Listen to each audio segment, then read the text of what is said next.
Тогда я не отличал сурков, сусликов. Это сейчас я презираю людей, которые путают сурков и сусликов. Сурки – звери чистоплотные, они обустраивают туалеты. Интересуешься наукой и прогрессивными идеями? В проекте «Наука-наука» мы расскажем о молодых ученых Удмуртии, их исследованиях и достижениях. Мы познакомим вас с лучшими и перспективными, теми, кто знает, как устроен этот мир с научной точки зрения.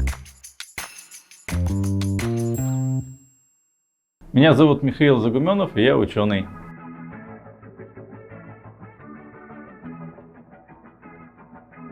Моя основная научная тема – это исследование степного сурка на территории Удмуртской республики. Если брать немножко шире, Вятско-Камского междуречья. Этот вид для региона не свойственен, он был сюда завезен искусственно в 1986 году.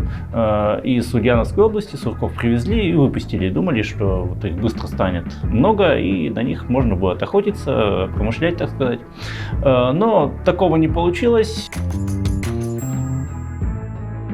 На третьем курсе руководитель Владимир Иванович Капитонов мне предложил, есть интересные темы по крупным наземным беличьим у нас в Удмуртии, сурки, суслики. Тогда я не отличал сурков, сусликов. Это сейчас я презираю людей, которые путают сурков и сусликов. Изучаю теперь сурков уже, получается, с 2008 года. Они обитают в юго-восточных районах Удмуртии, Сарапульский, Каракулинский, немножко появились также в Киясовском, в Агрызском районе Татарстана. Отдельные следы как раз находили в Алнашском даже районе, то есть такое идет распространение зверьков. И численность, в принципе, я оцениваю в районе, может быть, 800 особей.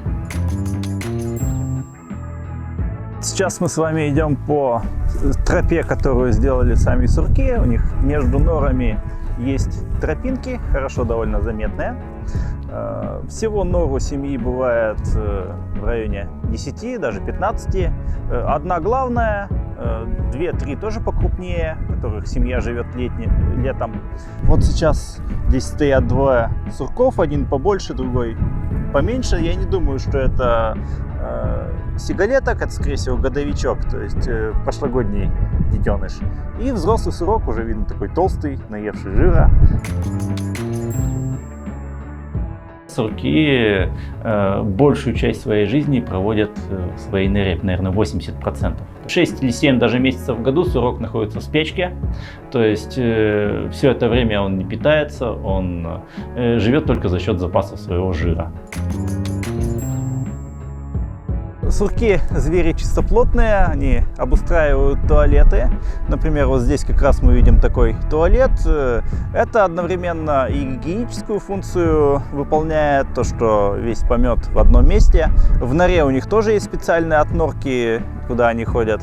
Также выполняет эту функцию мечения территории. Вот сейчас мы с вами находимся как раз рядом с крупной норой сурка. Скорее всего, это зимовочная нора. У зимовочных нор длина ходов может достигать прямо десятков метров, а в глубину они уходят ниже 1,5 метров для того, чтобы защититься от зимних морозов.